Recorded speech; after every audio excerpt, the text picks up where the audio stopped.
Okay, g'day dudes. It's Ryan here. Um, so a few videos ago, I think it was a video I made that was plugging my book, but I also added extra info to it about um, this idea of it being in the music. Like Christopher Bledsoe Sr. had heard from the Majeena and relayed to Grant Cameron. I think Grant Cameron's pumped a book out about that, which I haven't actually read. Uh, but I very much do appreciate this sentiment of messages from um, the Majina of humans being instruments to the Majina, especially when it comes to creative impulses, especially musicians, or all kinds of artists, really. But we're talking about pop music, really. Rock and pop music. Um, Certain people, certain bands have had the Majina as their muse, or they've been instruments of the Majina. You could look at it either way.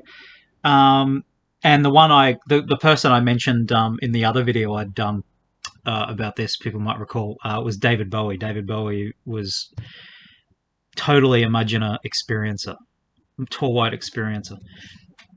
Um, the symbolism is really profound and interesting from lots of David Bowie's, lots of the lyrics, of course, but also I'm talking about symbolism, visual stuff.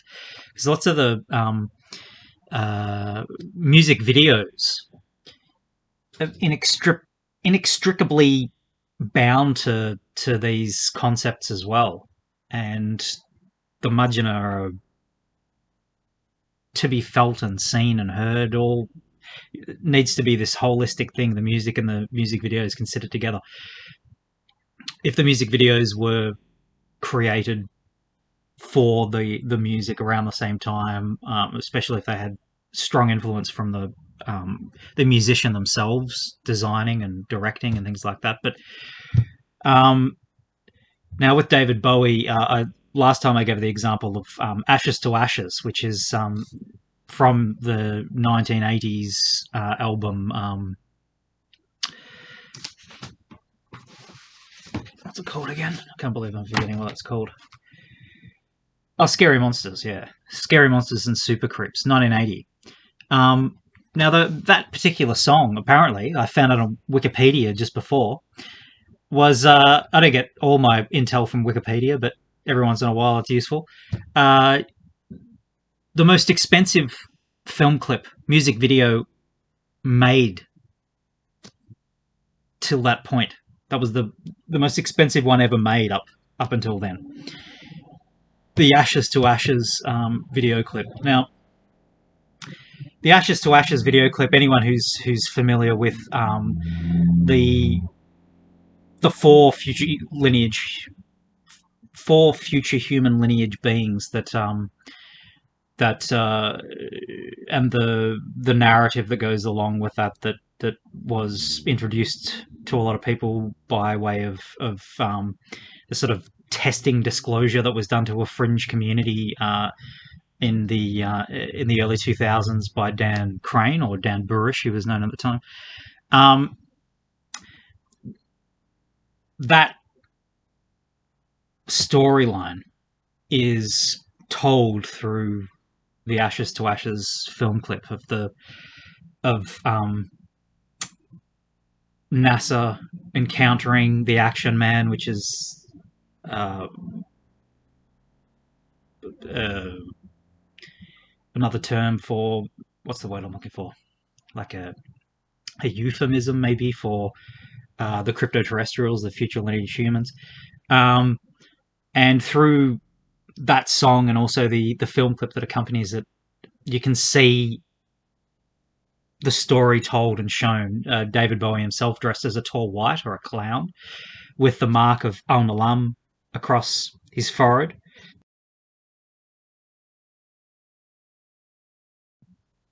Al Nalam, the Majina glyph for the planet for the solar system that they spent tens of thousands of years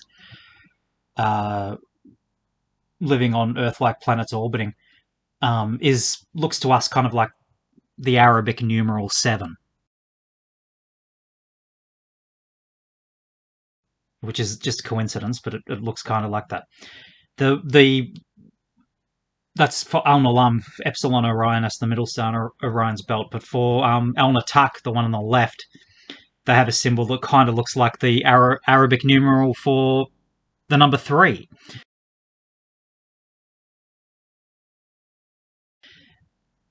And then on the right side of the 3 stars of Orion's belt, we've got Mintaka, which it's like it's almost like a little bit of a tick on its side with a bit of a line sticking up one side, and also a little bit of a line really should be down on the other side as well.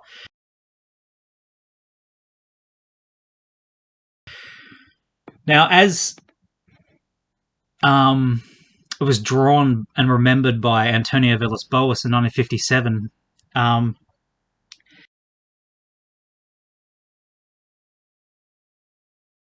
he didn't have that quite right.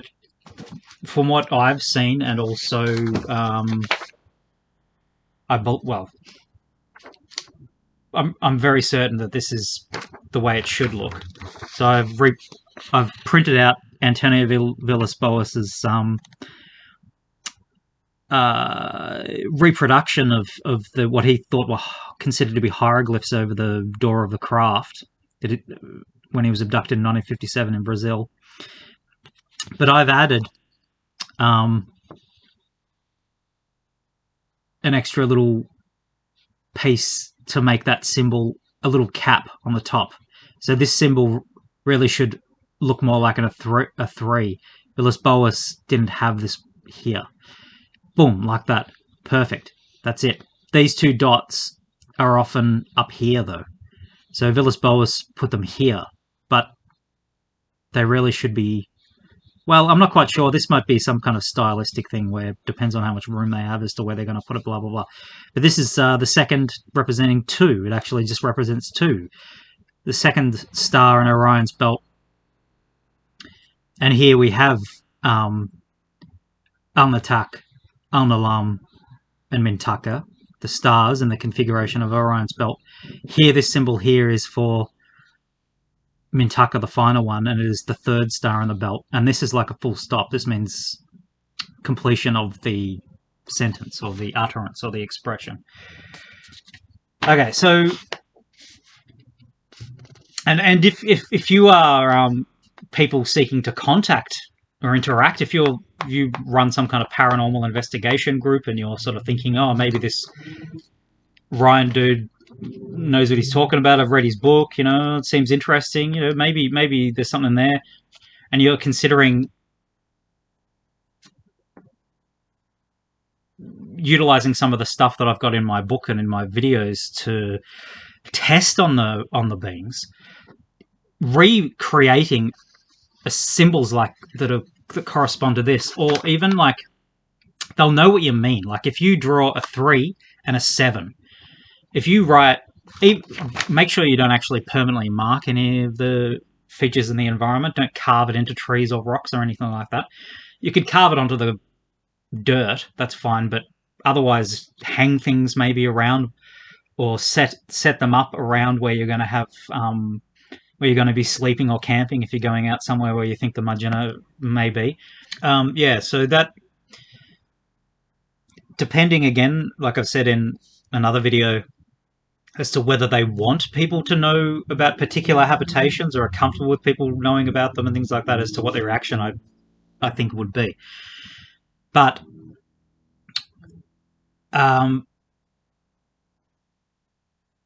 these glyphs are a powerful representation to them in their own language, representing themselves, really. This is how they see themselves. So if you were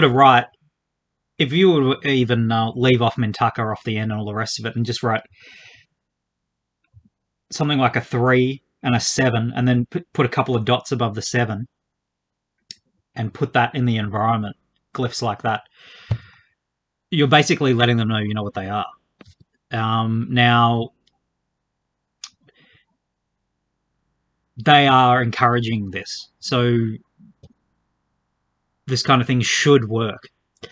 Um, and then if you've got people like like Trey Hudson's group, and he wrote the Meadow Project. Trey Hudson hasn't let on to the world where the place is, where the paranormal hotspot is, that he's likened to Skinwalker Ranch and Hoyabochu, is that how you pronounce that? Forest in Transylvania and things like that. A real zone that has high strangeness, etc. He hasn't let on where that is, and that's a wonderful thing. And that I'm hoping for him and his group, if they choose to use any of this kind of symbolism or anything like that, they might think that it's not very scientific to introduce factors like that, but from other than the source itself, and the phenomenon itself. But if they were to, or other groups like that, because no one knows where it is, that's a real bonus. If Trey Hudson had let people know where that area was, it might have gone silent. And any kind of initiative like communicating with them in their own language and things, with symbols, with glyphs, would have produced nothing, perhaps because they don't want to encourage people to go there, to just encourage extra waves of people beyond the initial investigative group. But anyway, so cool. Yes, but so David Bowie has the symbol on his forehead of Al Nalam.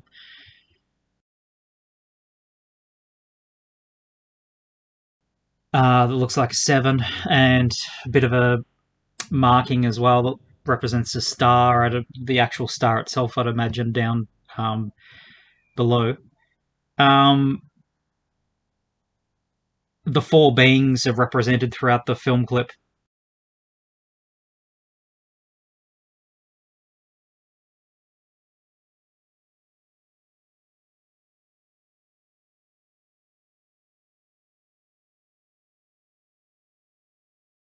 Um, um, uh,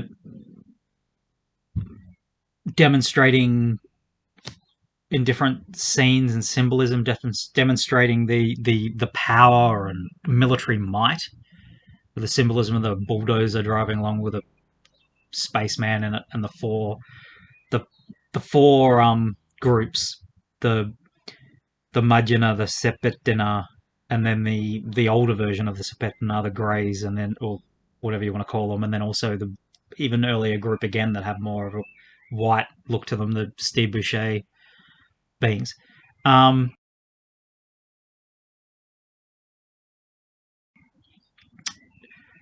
Roswell beings. There's that symbolism. It's just ripe with symbolism. Rife with symbolism? Or ripe is probably a better word. The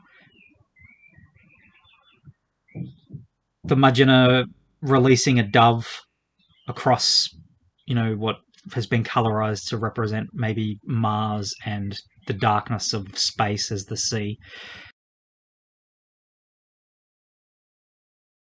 The Majeena standing in space as represented as a black sea, ocean moving about them, talking about the lyrics are very important as well.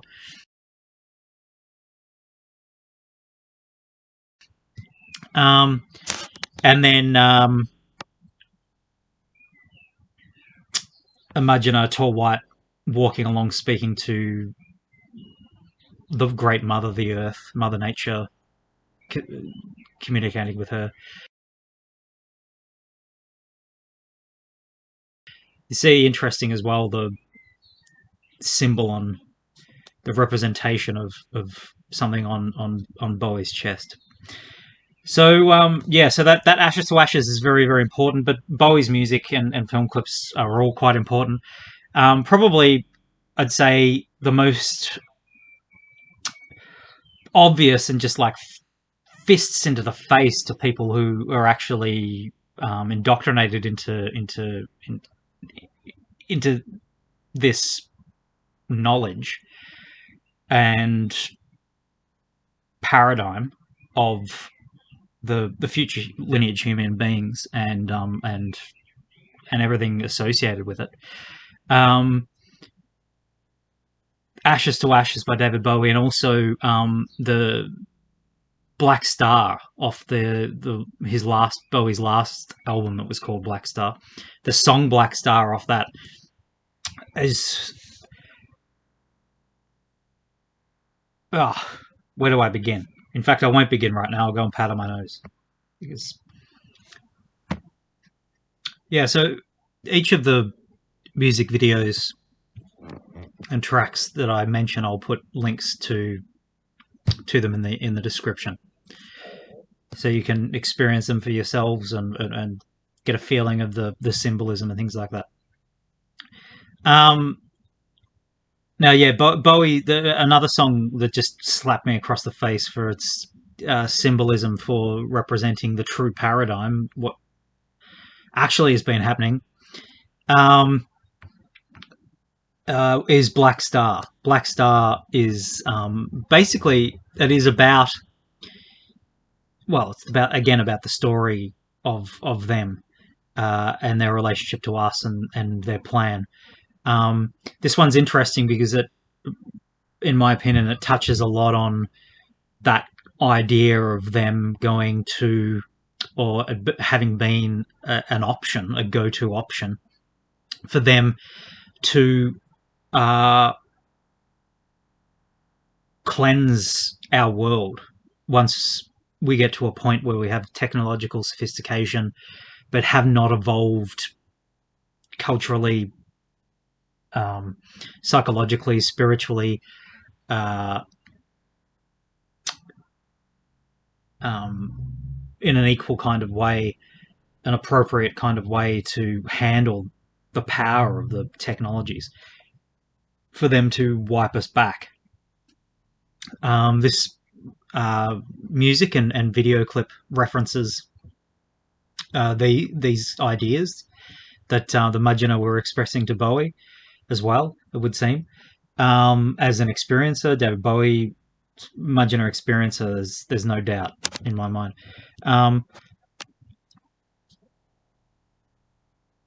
Keeping the candle lit. So I'll just talk. It's just some of the symbolism. This image here as well.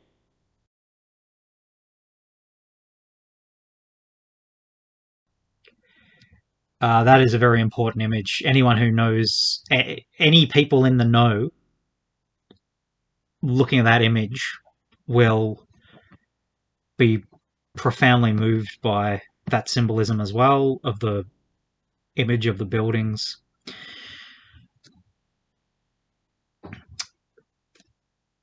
The Majeena, the Tibetan, and Homo sapiens together, in the film clip, it's represented as a white albino looking actor guy representing the Majeena, an African guy representing the Tibetan, the dark brown beings, and they're the important ones, and they're the ones that are left here. And they are contemporaneous to each other from 52,000 years into the future of a different timeline. But anyway, but a compromise between the three of us. So a woman, female actor in the video represents Homo sapiens. An African guy, black guy, representing the P52J rods or Sabetina, and a white albino looking dude representing the Majeena or the P52 Orions, tall whites.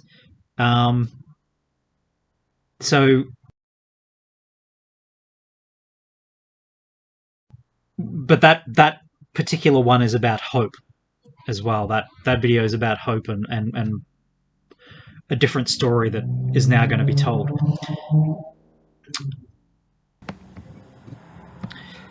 Cool, so we'll leave Bowie behind. We're all Bowied out.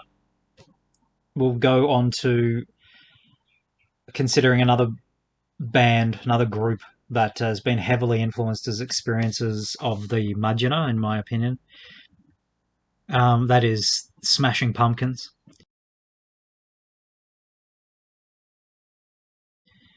Um, the symbolism in I'll just talk about one particular music video.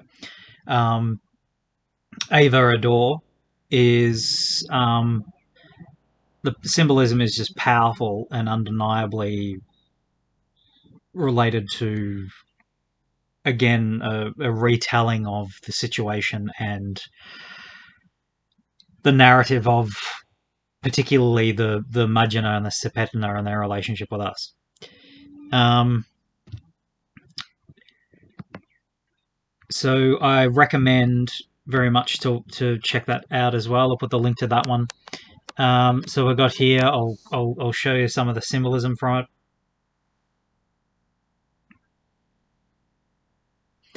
it. We have a representation of a Majeena elder, in my opinion, and he has pink. He's put pink makeup around the outside of his eyes because the older male Majeena have pink eyes rather than blue. Their eyes turn pink. There's blue around the outside of the eyes of the woman with the long blonde hair as a representation of uh, Majeena, younger Majeena and female Majeena. Um, and here as well we have an Asian man. I think the dude in the band was Korean, racially. He's American, but racially Asian person representing the Sepetana. Whereas in the other video we had an African. Yeah, so this one anyway, the Ava Adore by Smashing Pumpkins is a reminder, lyric-wise, and also um, accompanied by what's the word I'm looking for? Um, uh,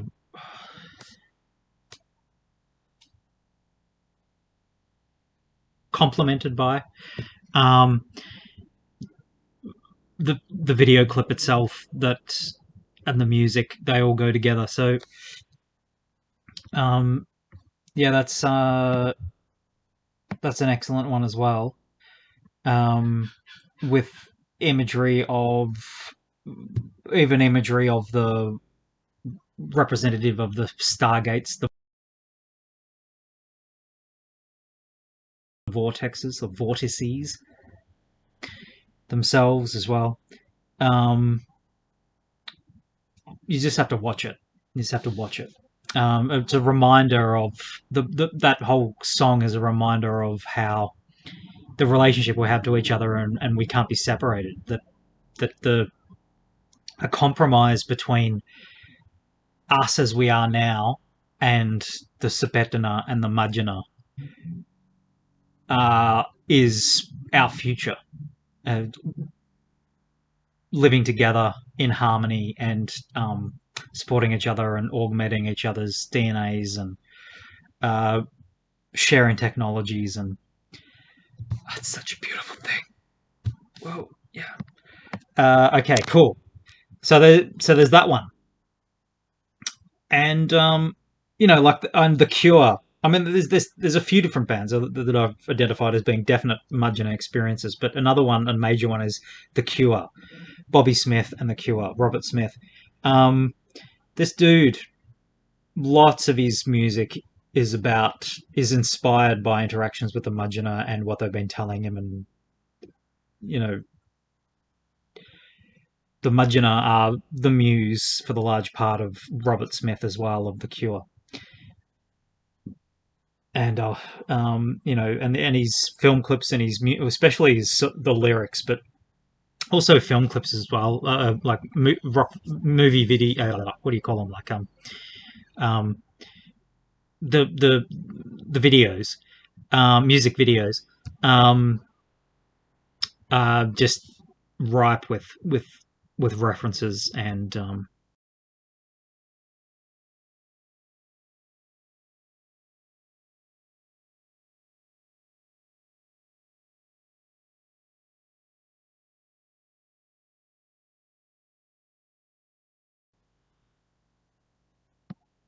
retelling the same story over and over and over. It's the same story over and over and over.